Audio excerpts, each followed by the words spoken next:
Nós estamos já há algumas semanas, talvez até mês, falando acerca dos milagres de Jesus, uma série de ensinos sobre os milagres de Jesus. Fernanda, eu disse que a Bíblia registra aproximadamente 35 milagres que Jesus operou, mas João chega a dizer que se fosse registrar todos os milagres que Jesus operara enquanto passou pela terra, nem todos os livros caberia. Ele, de certa forma, fala acerca da quantidade de inúmeros milagres que Jesus operara. Agora, esse é mais um dos milagres que é muito conhecido acerca da ressurreição do filho da viúva de Naim. Uma particularidade é porque, irmã Jogota, é só Lucas que registra este milagre. Lucas, por ser médico, Lucas, por ser discípulo do apóstolo Paulo, Lucas, ele é mais registra com mais particularidade os milagres de Jesus. Ele é, de certa forma, mais estudado. Ele traz algumas características diferentes dos outros evangelistas. A cidade de Naim ainda existe até hoje, situada ao do Monte Tabor, ao pé do Monte Tabor, hoje habitada por turcos e por árabes. Naim, esse nome Naim significa calma, prazer e tranquilidade. Jesus vai a Naim somente essa vez. A tradição e a história patrocina, não chega a falar se Jesus chegou a entrar em Naim. Tudo indica que Jesus só foi até a porta da cidade, até o limite dessa cidade, até o portão dessa cidade, aonde operara esse grande milagre da ressurreição do filho da viúva de Naim. E hoje o tema é quando a morte se encontra com a vida. E eu tive a pensar, se tem algo que nós, de certa forma, tem muitos que têm pânico, é a morte. A morte, alguém chegou a dizer que ela é a igualdade na equação da vida. A morte, ela é democrática. Ela vai vir para o novo, ela vai vir para o velho, ela vai vir para o pobre, ela vai vir para o rico. Não tem como a morte deixar fazer alguns preteridos. A morte, ela vem. Agora é muito difícil lidar com a morte. A dor do luto é só quem enfrenta um luto, uma perda, sabe o tanto que essa dor é doída. Por mais que nós tentamos compreender, só sabe o que é despedir de um ente querido quem passa por isso. Não é fácil. A morte, ela esmaga o peito, ela arranca lágrima dos olhos, ela esmaga a nossa emoção, porque nós não fomos feitos para ter que passar pela morte. Nós fomos feitos para viver e desfrutar daquilo que Deus nos fez e nos colocou, que era no jardim do Éden. Mas por causa do pecado, por causa da desobediência, Deus cria um recurso para que aqui, através de Cristo Jesus, nós pudéssemos voltar um dia para o paraíso, para o Éden, para desfrutar novamente da presença do Senhor. Por isso que Jesus é cordeiro morto antes da fundação do mundo. Já era uma porta de acesso para Deus, falando para todo aquele que nele crê, que receba Jesus como seu Senhor, que confia nele, um dia poderá voltar sim para o Éden, para o jardim. Porque é que todos nós, de certa forma, gosta da natureza, gosta da beira de um rio, gosta das coisas verdes? Nada mais é do que a saudade do Éden, a saudade de voltar para o paraíso.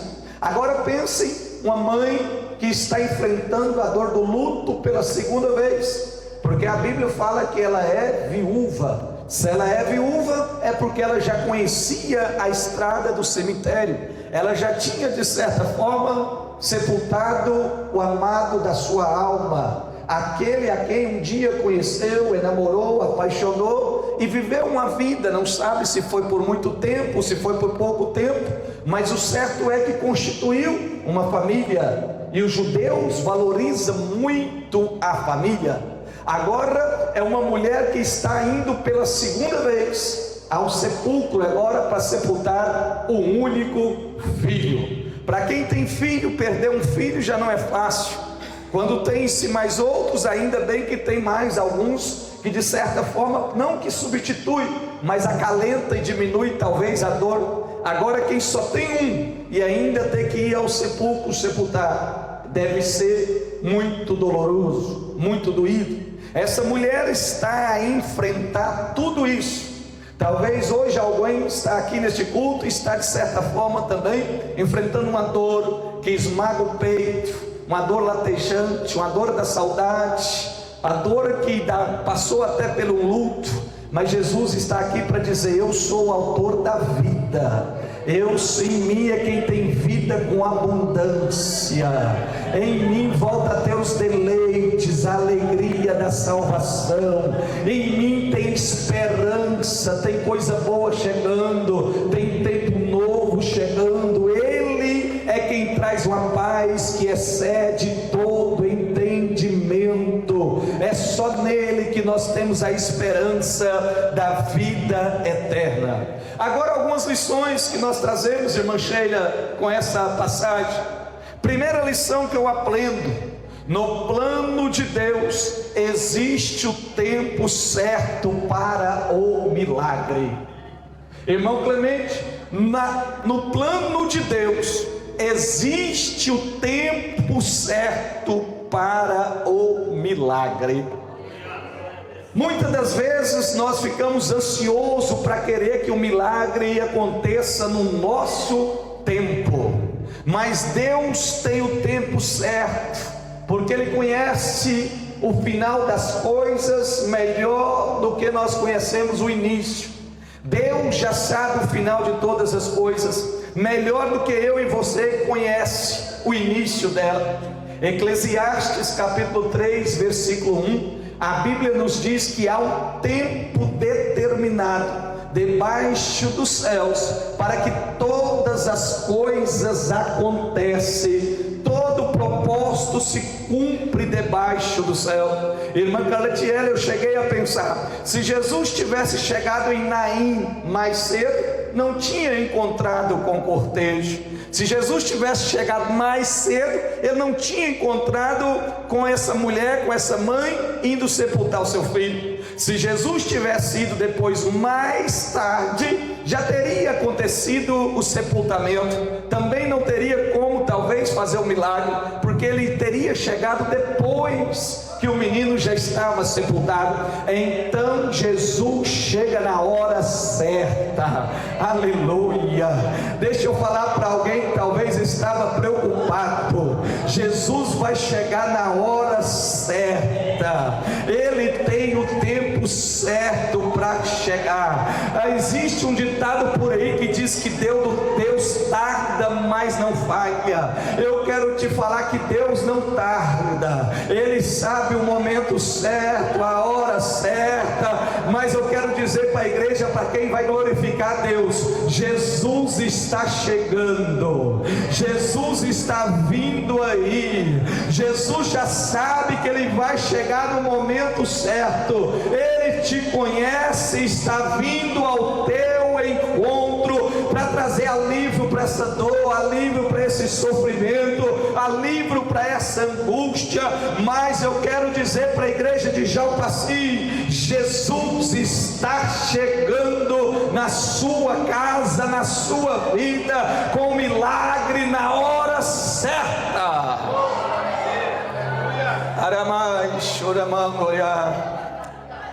Agora é difícil nós compreendermos, irmão Reira, porque a gente acha que o milagre está demorando, mas muitas das vezes é Deus nos moldando no caminhar, é durante a trajetória Deus nos lapidando, irmã Ana Paula. Eu fico a pensar, por que Deus age no limite? Porque quando nós vamos ver aqui, irmã Sheila, Jesus chega no limite da cidade, no portão, porque os judeus têm uma tradição que não poderia enterrar ninguém, sepultar ninguém dentro da cidade.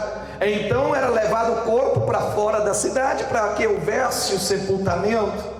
E Jesus, a Bíblia fala que ele chega na porta da cidade. Olha o versículo 12: quando chegou perto da porta da cidade, no limite, no portão, eu fiquei a pensar, essa mulher caminhando, porque a tradição era: a mãe vai na frente, as amigas atrás, as carpideiras logo atrás, depois a multidão. A mulher vai na frente.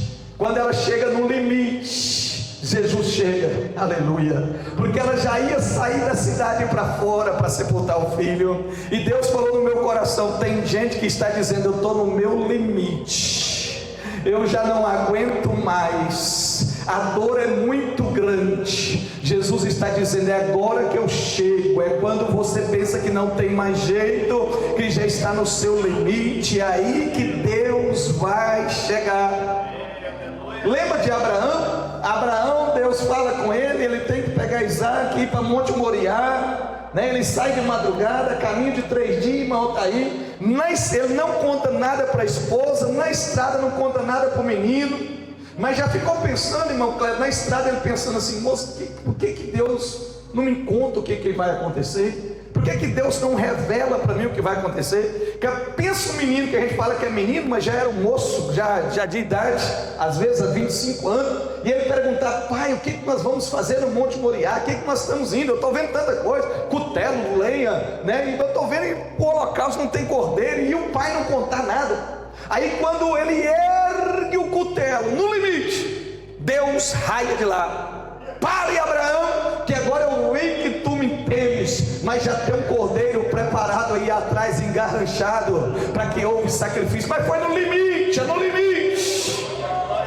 Lembra de Jó? Jó passar tudo o que Jó passou, e nem para Deus falar assim, Jó, fica tranquilo, eu só estou provando para o diabo que você é crente, mas na hora certa eu entro com a resposta, eu vou te dar em porção dobrada, eu vou duplicar tudo aquilo que eu já te dei. Mas Deus não fala, só que na hora que estamos no limite, na porta, é nessa hora que Jesus chega.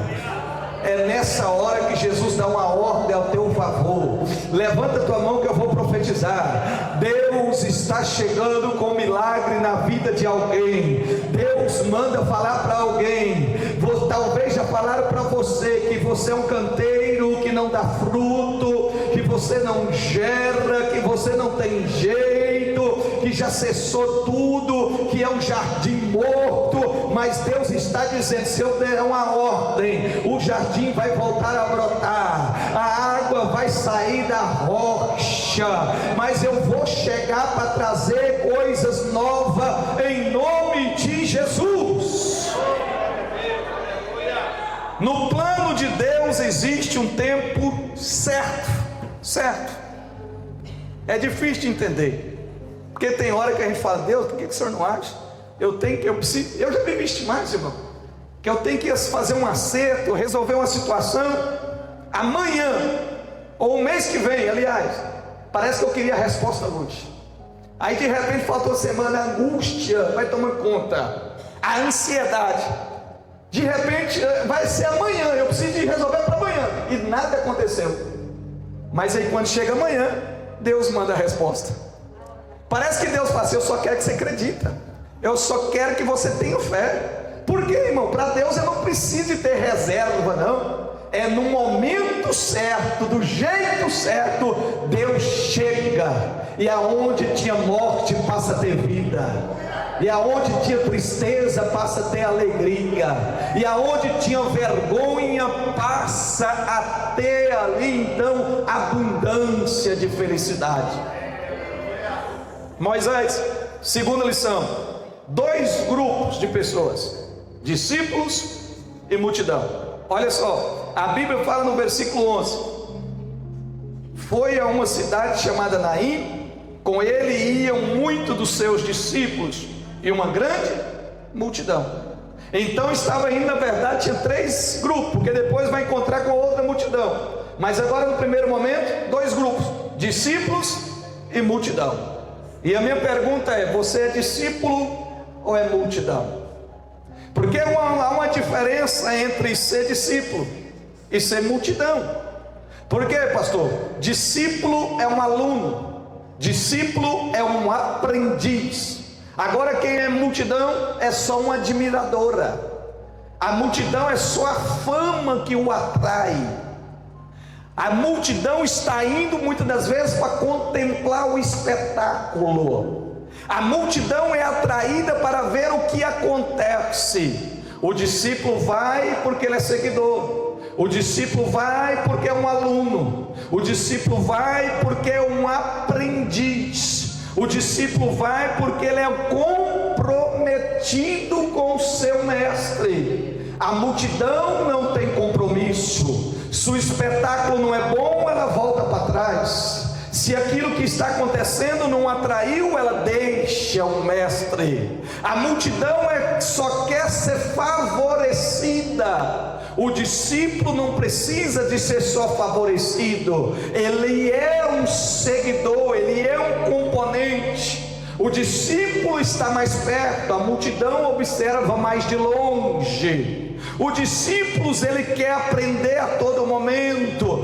A multidão, ela só assiste, ela só olha. A multidão, ela vai mais longe, ela se comove pelo barulho. A multidão, ela não ora. O discípulo é quem ora. O discípulo é quem tira lições. O discípulo, ele tem, independente se acontecer milagre, ele vai continuar seguindo o mestre. A multidão, se o milagre não acontecer e não chegar, ele vai embora. Mas eu acredito que em Jalpaci não tem multidão. Aqui tem discípulo que aprende com Jesus, que segue Jesus. Se Jesus fizer milagre, ele está com Jesus. Se não tiver milagre, ele continua, porque o maior milagre já aconteceu. Qual, pastor? O meu nome está escrito no livro da vida. Pode até chegar a morte aqui, mas eu vou para o céu, aonde eu terei vida, vida eterna, abundante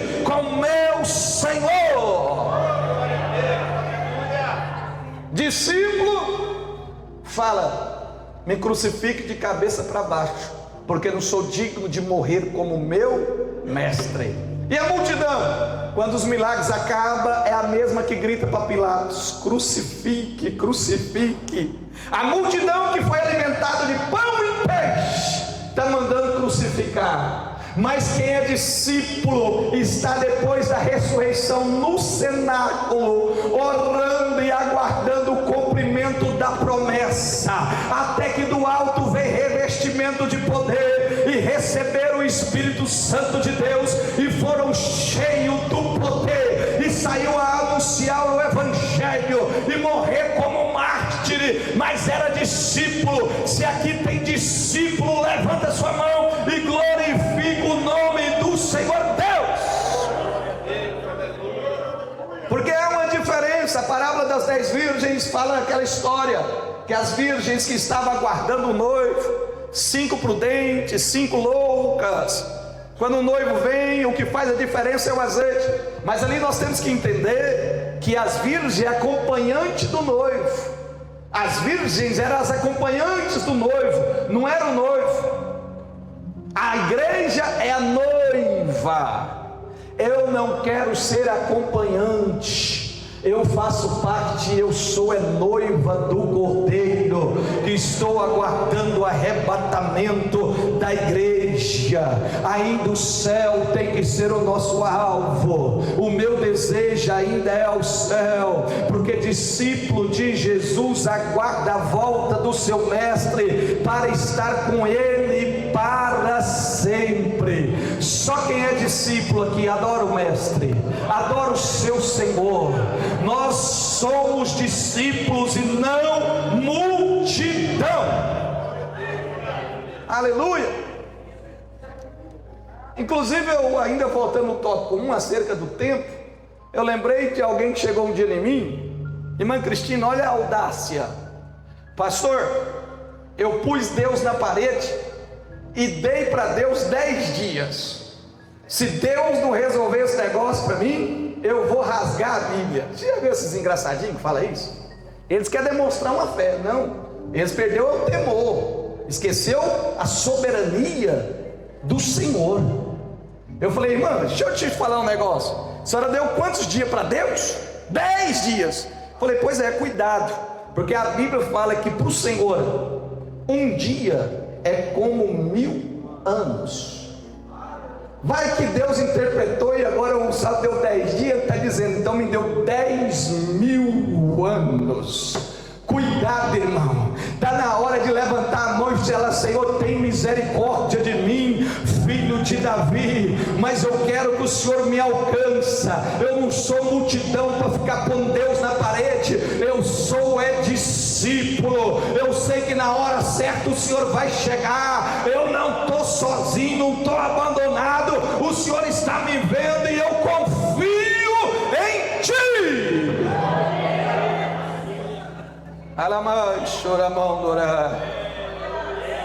Primeiro, Deus tem o seu modo de trabalhar o tempo certo do milagre. Segundo, 2 grupos, discípulo e multidão. Terceiro, é uma situação diferente.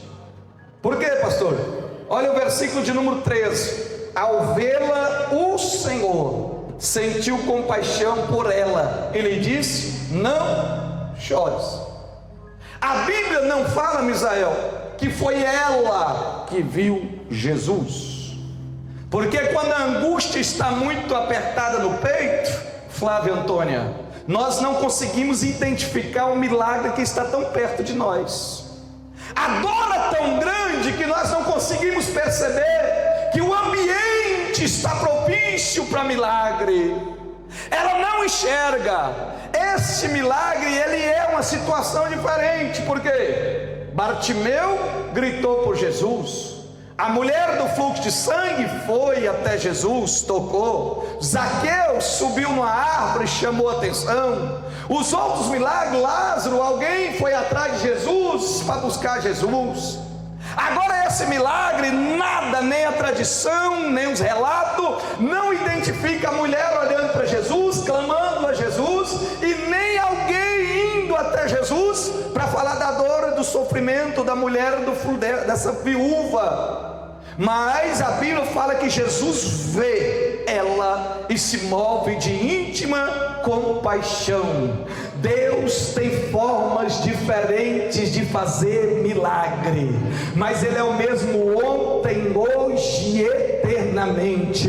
Não compare o seu milagre com alguém que já recebeu o milagre e você quer que com você aconteça do mesmo jeito. Deus tem as maneiras diferentes. Agora, irmão Souza, o que eu posso te garantir é que Jesus está te vendo. Jesus sabe, Jesus te conhece. Os olhos do Senhor estão sobre a face da terra. Ele vê quando você levanta para orar, Ele vê a sua angústia, Ele vê o teu temor, Ele vê a tua obediência, Ele vê a tua fidelidade, Ele vê os inimigos que se levantam contra você. Jesus está te vendo. E eu quero te falar para quem crê, a palavra do Senhor não volta vazia.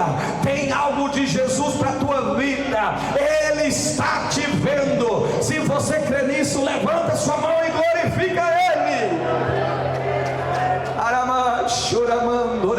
O que eu mais me agrado aqui, igreja, é que Jesus foi espontâneo para fazer o milagre. E tem muita gente que é religiosidade, ele pensa que tem que cumprir uns ritos religiosos para receber o milagre. Não, Jesus é soberano. Quando Ele se move de compaixão, Ele é espontâneo para operar um milagre na tua vida. O que o Senhor quer dizer com isso, pastor? Jesus foi em Naim só por causa dessa viúva. Jesus andou a pé só por causa dessa viúva, porque a calma, a tranquilidade, o prazer dela tinha acabado. Pastor, então me diz o que o Senhor quer falar para mim. O milagre na vida dessa viúva já estava no plano de Deus. Tem milagre na sua vida que talvez nem esteja no teu plano, mas já está no plano de Deus. O plano de Deus é de te abençoar. O plano de Deus é de te dar uma vida com abundância. Você está no plano do Todo-Poderoso.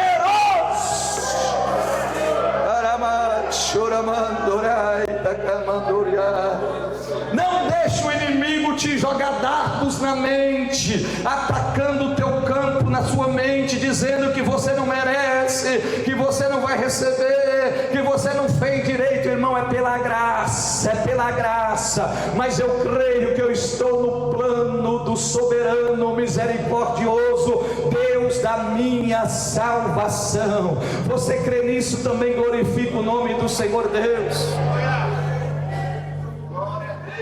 Aleluia. Agora outra lição. Lá atrás era discípulos e multidão. Agora existe duas multidões. A multidão que acompanhava Jesus e a multidão que está saindo da cidade. Uma está vindo com Jesus, a outra está saindo com a viúva.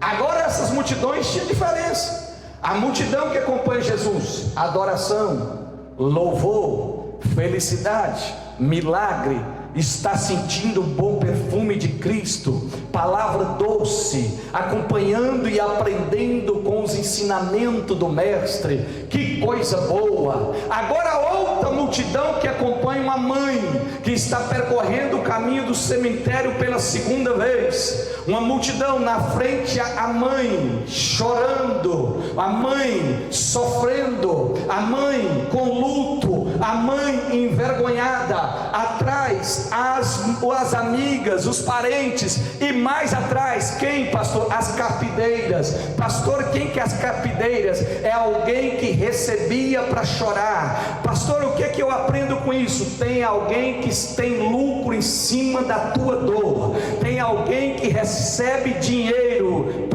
pelo seu sofrimento. Mas Deus manda falar nesse culto de terça-feira que quem está se beneficiando, se lucrando através da tua dor, vai falir, porque Jesus está chegando e vai resolver o teu problema. Ninguém mais vai ter lucro em cima da tua dor, ninguém vai se beneficiar mais acerca dos seus sofrimentos.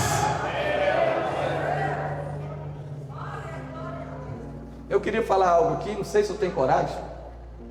Fala ou não falo? Não leva a mal não. Mas irmão, meu Deus, vai ficar gravado. Mas existe uma raça de gente por aí complicada. Mas não é crente, porque crente não é assim. Quem está com dificuldade financeira e vai parar na mão do agiota, ele está enrolado. Esses dias lá em Porã, um amigo meu chegou a falar que foi pedir um dinheiro para o agiota. O agiota cobrava 10% por dia. Ele alugava o dinheiro por dia, não é nem por mês. 10%. Se a pessoa vai cair na mão do agiota é porque já está ruim. Agora quem está com um trem desse, irmão? Por dia. Toma os trem. O que acontece? A pessoa tem uma casa, tem um carro, vai e toma. É alguém que se está beneficiando pela dor, pelo sofrimento. O que o salmista do Salmo 15 vai dizer? Não empresta o seu dinheiro com ganância, com usúria. Se tiver gente a ajudar, ajuda. Pastor, e como que é isso? Eu acho que o juro de banco, legal, né? Aí eu tenho uma porcentagem, ok. Tem que, até o pastor respalda isso na Bíblia. A palavra dos talentos, né? Aquele que ganhou 5, 2 e 1 para um, aquele que deu 1, Jesus falou assim: por que você não deu meu dinheiro aos banqueiros? Pelo menos tinha ganhado alguma coisa. Então ali de certa forma ele está de certa validando o juro de banco. 1%, né, Cleber? Está aí 1,5%, no máximo 2%, mas 10, irmão. Alguém que já está no fundo do poço, e tem muita gente que vai morrer na mão desses. Será que isso agrada a Deus? Será que agrada? Não. Você pode dar pelo menos um glória a Deus aí? Sei porque que eu entrei nisso, mas fui conduzido, não é verdade? Então, irmão, aqui tinha duas multidões, uma que estava triste, a outra que estava alegre. E eu quero te perguntar: de qual multidão você está? De qual multidão? Não sei a sua situação, mas Jesus está vindo aí. Deixa eu falar de novo, Acla Dourado. Eu não sei qual é a sua situação, mas Jesus está vindo aí, e Ele manda dizer: não haverá luto, não haverá tristeza. Pode dar notícia lá para o coveiro: para de abrir a cova, porque Jesus está chegando aí e vai ter milagre. A viúva, quinta lição, a viúva, irmãos, pensa o contexto de ser mulher no meio judaico. Eu já disse aqui, os judeus ortodoxos até hoje faz oração: Senhor, obrigado por não ter nascido gentil. Senhor, obrigado por não ter nascido escravo. Senhor, obrigado por não ter nascido mulher. Ela é descriminalizada. Quando a mulher se casa, ainda bem que ela casa, ela tem um marido. É o sacerdote, é o juiz, é o provedor. O marido é quem protege, mas ela era viúva, então o marido já tinha morrido, perdeu o provedor, aquele que dava segurança para ela. Quando isso acontece, passa-se para o filho homem. Antes dela casar, ela está guardada pelo pai, é o pai. A partir do momento que ela casa, é o marido. Se o marido morrer, o filho. Agora o filho dela também morreu, não se sabe do que. A mulher está de certa forma na solidão, não tem marido, não tem pai, porque já casou, o pai já não pode tomar conta, o filho primogênito, que era o único, também veio a falecer. Ela está dependendo agora de quê, pastor? Da misericórdia dos sacerdotes, da misericórdia dos juízes, para dar o provento na vida dela. Irmão, você já sentiu só? Você já sentiu só alguma vez? Que a solidão tem hora que a gente está no meio de muita gente, mas nos sentimos só. Um dia eu amanheci tão angustiado que eu pensei: eu vou ligar para um pastor amigo meu, porque ele sempre tem uma palavra para mim. Eu liguei para ele, a esposa dele atendeu e falou: ô pastor Fernando, meu fulano não está aqui, ele teve que sair e deixou o celular. Eu falei: tudo bem, eu vou ligar agora para outro. Então liguei para outro, caiu na caixa de mensagem, coisa que não era normal acontecer, mas caiu na caixa de mensagem. Eu dentro do quarto, aquela angústia, eu falei: Senhor, não tem ninguém para me desabafar, essa angústia, eu estou sozinho, não sinto que tem ninguém perto de mim. Deus falou no meu coração: experimente conversar comigo. Aleluia. Experimente abrir o coração, experimente falar comigo. Naquela hora eu falei: mas eu estou dentro do meu quarto. Deus falou: é por isso que quarto não é só para fechar a porta, não. Aqui é o lugar que eu te conheço. Se você é gordo, se você é magro, se você ronca, se você tem bafo, eu conheço as suas roupas íntimas, eu sei quem é você. Mas é isso que eu quero de você. Não precisa colocar nenhuma máscara, seja você mesmo. Mas Deus foi falando comigo: Gleice, eu não te abandono, eu não te deixo, eis que estou contigo até a consumação do século. Eu te tomo pela mão direita, eu te fortaleço, eu te ajudo, eu estou do teu lado. Experimente falar com o Senhor. Deus está dizendo: você não está sozinha, você não está sozinho. O Todo-Poderoso é quem está com você.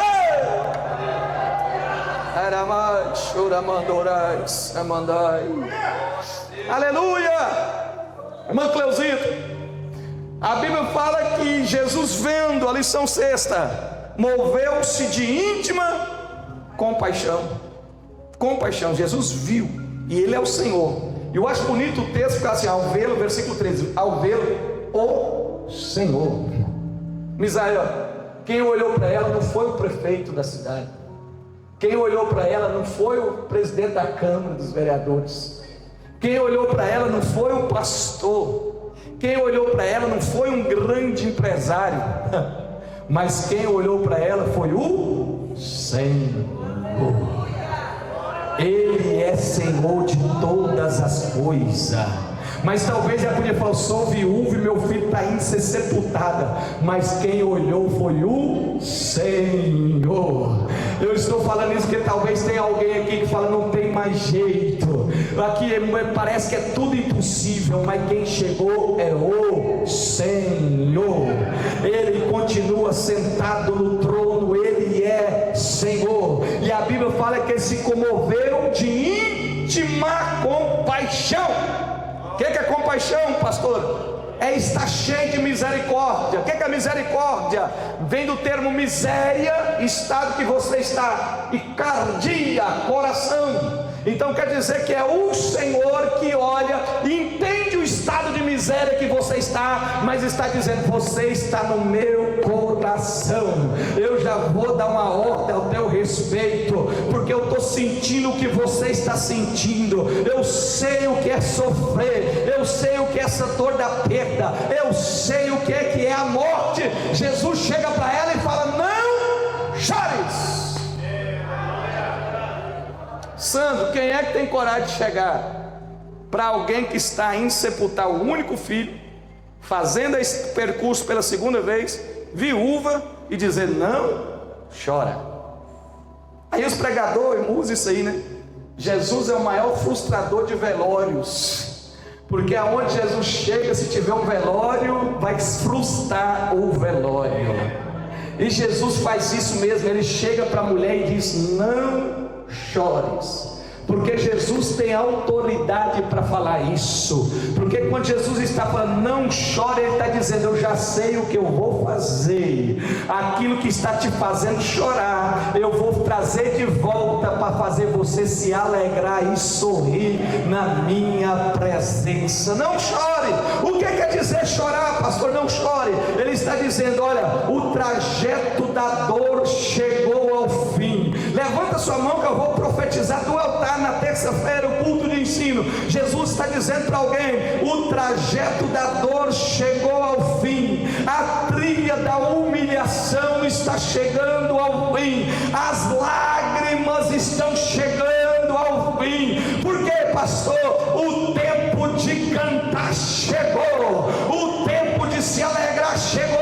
Eu estou trazendo provisão, eu estou trazendo milagre, eu estou trazendo resposta. O tempo da dor chegou ao fim. Tem milagre a caminho da tua vida.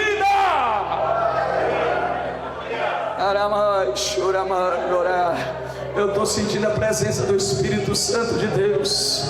Eu estou sentindo a presença do Espírito Santo de Deus. Deus está falando para alguém: o tempo da humilhação, o tempo da vergonha, o tempo do choro chegou o fim, porque está chegando um tempo novo. A Bíblia fala que Ele dá uma ordem ao menino, conversa com o menino, e o menino levanta. E a Bíblia vai nos dizer no versículo 15: o rapaz assentou e começou a falar, e Jesus o entregou para sua mãe. Fala para alguém assim: ó, vai haver restituição. Fala de novo: vai haver restituição. Manda avisar o coveiro que ele pode parar de furar o buraco. Vou dizer de novo, talvez você não entendeu. Tem muita gente que cava buraco para nós, sabia?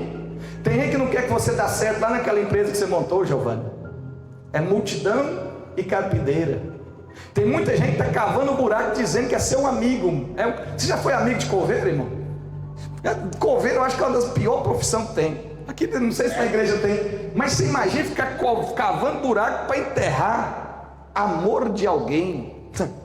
Só que eu fico pensando, quando Jesus chegou, que o menino levantou, alguém falou assim: leva a notícia lá e fala para o coveiro: nem uma vazada mais de terra. Aleluia. É profético. Sabe, para aquele que está cavando buraco, levanta sua mão, que não quer que você dê certo, que fez mandinga para você adoecer, que diz que os seus projetos, a sua empresa, os seus planos não vai dar certo. Ele está cavando buraco. Jesus está mandando dizer para ele: pode parar, porque nem uma pasada de terra mais. Jesus chegou e está devolvendo calma, tranquilidade, prazer e alegria. Aleluia! Busca uma criança lá para mim, por favor. Busca lá, Flávio. Fala assim: um pastor precisa de uma criança. Pega uma neném lá, que a mãe dele esteja aqui, ou a avó. Jesus quebrou as regras, porque Jesus vai tocar no esquife. Existia que não podia tocar no morto, sacerdote, porque ele ficava contaminado, impuro. Só que aqui o santo tocou no morto e não ficou impuro. mas ele santificou quem tocou e trouxe vida. Agora é interessante, porque quem toca, quando ele tocou, alguém olhou e pensou assim: será que Jesus está querendo ajudar a carregar o caixão? Já viu que sempre que a gente vai para o cemitério, tem alguns que querem ajudar a carregar. Capaz que alguém pensou assim: ele está querendo ajudar a carregar o caixão. Só que Jesus não quer fazer força, porque quem quer fazer força, quem tem força, ajuda a carregar caixão. Porque geralmente tem que ser quem tem força, irmã Cida. Mas quem tem poder não precisa carregar caixão. Por quê, pastor? Quem tem poder, basta um toque para que tenha vida. Agora de novo, aleluia. Quando Jesus tocou lá no esquife, no caixão, o menino mexeu dentro do caixão. Quem que é os primeiros a sentir? Quem está carregando o caixão. Imagina eles carregando, começou a sentir: esse menino está mexendo, parece que teve vida. Pastor, o que é isso? Quem vai perceber o que Deus está fazendo na tua vida é quem queria te levar para o buraco. Eles vão ter que olhar e dizer: foi Deus, foi Deus. Eles vão ser o primeiro a ver. Eu achei que ia enterrar o sonho, eu achei que ia enterrar o ministério, agora eu estou sentindo que tem vida. Ele está mais forte do que nunca, está mais vivo do que nunca. Jesus chegou na vida dele. Tem gente que queria receber notícia ruim, irmão. Esses dias eu tive no aniversário do pastor Leone. Eu falei para ele: Leone, o senhor é querido, é amado, mas a igreja podia estar cheia no seu aniversário. Mas ninguém, faltou muitos que não foi. Mas se fosse o seu velório, não estava cabendo na igreja, porque tem muita gente que ainda acha melhor estar num velório de alguém do que estar na celebração, no cântico de alegria de alguém. Mas Jesus está dizendo: quem queria estar nos vezes do seu sepultamento vai te ver adorando o Senhor com alegria, porque está chegando vida. Jesus quebrou o protocolo e tem vida para você. Interessante que Jesus não tem vergonha, Jesus não tem nojo, Jesus toca. Vem cá, Mateus, vai ajudar eu a pregar, viu? Se der trabalho aqui, a culpa foi da Flávia. Vem cá, Mateus, você vai ajudar o pastor a pregar. A Bíblia fala, olha o versículo 15, coloca aí, por favor, Sara. O rapaz se sentou e Jesus o entregou a sua. Mateus, ajuda eu a pregar. Põe ele no chão, põe ele no chão. Tem que ajudar. Você vai ser... Vem cá, pastor, vem cá, fica lá. Isso, ó. Aí, Mateus. Lá estava uma mãe. Fica aqui com o pastor, fica aqui com o pastor. Lá estava uma mãe, triste, frustrada, com dor.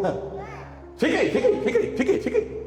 A mãe está vendo o sonho, o projeto que estava indo embora. Mas quando Jesus chegou, a Bíblia fala assim, que Jesus pegou pela mão e falou assim: ninguém vai matar o seu sonho, ninguém vai matar o seu projeto, ninguém vai sepultar aquilo que eu te entreguei. Recebe essa palavra aí quem está recebendo. Mas a Bíblia fala assim, que Jesus o entregou a sua mãe. Jesus vai caminhando e está dizendo: toma a sua vitória, toma o seu projeto, toma o seu sonho. Jesus está restituindo a vida de alguém. Quem recebe, glorifica o nome do Senhor. Agora pensa, irmão Clemente, aonde era duas multidões, uma triste e uma alegre, tornou-se uma multidão só. Qual, pastor? Aquelas que celebram com você, aquelas que se alegram com você. Jesus chegou, a morte encontrou com a vida, e quando a vida chega, a morte tem que engatar uma marcha ré, porque ele ainda é o autor da vida. Fica de pé adorando o Senhor Jesus, fica de pé. Bendito é o nome do Senhor Jesus, bendito é o nome do Senhor. Tem um louvor abençoado, um louvor daquele, então fica aí, vamos adorar o Senhor. Tem muita gente que está recebendo essa palavra aqui, irmão, tá aí. Falta 3 minutos, olha o versículo 17. Correu dele essa fama por toda a Judéia e por toda a região ao seu redor. Versículo 16 ainda fala assim: todos ficaram cheios de temor e glorificavam a Deus. Um grande profeta se levantou entre nós, e Deus visitou o seu povo. Ei, eu quero ser profeta nesse altar. Deus está visitando a cidade de Jalpaci, e eu quero profetizar que a fama do que Deus está fazendo no meio da igreja vai andar por todos os lugares, porque está chegando um tempo novo, uma época nova, chegou o tempo de regozijo. A partir de hoje, é para quem crê, Deus está te levando a um novo nível, uma nova fase. Inicia-se hoje uma vida nova. Adora o Senhor, pode soltar quando estiver pronto aí, mas eu quero profetizar: ninguém vai enterrar aquilo que é seu, ninguém vai enterrar aquilo que Deus te deu. Deus está dizendo: chegou um tempo novo. Jesus chegou na tua nainha, aonde, pastor? No limite, mas está dizendo: vai voltar a ter calma, vai voltar a ter alegria, vai voltar a ter prazer. Jesus está restituindo. Recebe essa palavra, receba, adora o Senhor Jesus.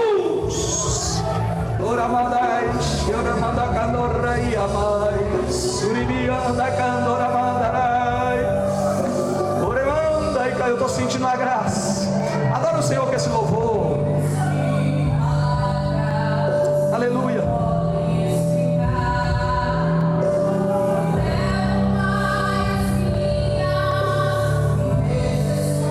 Aleluia. Não vai ter luto, não vai ter vergonha.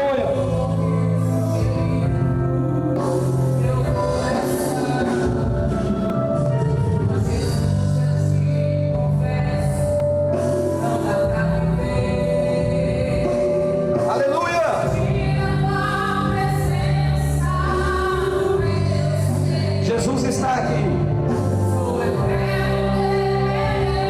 Jesus está falando para alguém: não chora, não chores. Jesus não tem vergonha de você.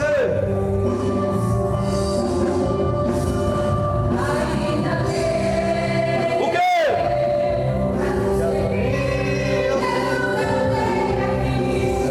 Seja cheio do Espírito Santo.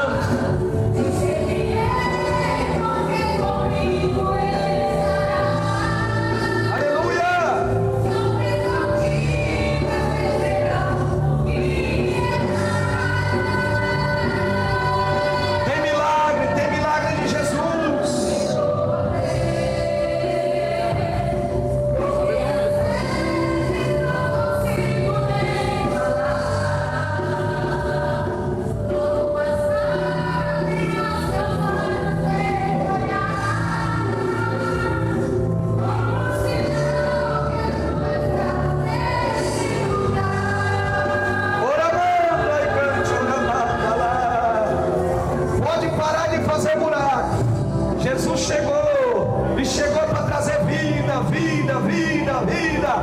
Não vai ter morte, não vai ter tristeza, não vai receber telefone de tragédia. Jesus chegou com vida.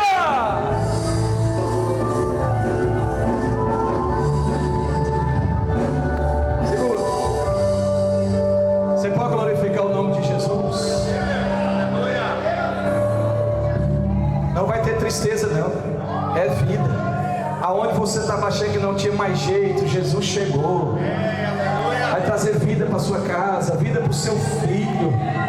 Manzilma, enquanto você está aqui, aonde o diabo queria abrir uma cova e sepultar, enquanto estiver de joelho aqui, Jesus está visitando lá, vai tocar lá, vai trabalhar lá. Mas não vai ter luto, não vai ter tragédia, não vai ter morte, mas vai ter vida. Quem recebe essa palavra, glorifica o nome do Senhor. Você pode dar um glória a Deus?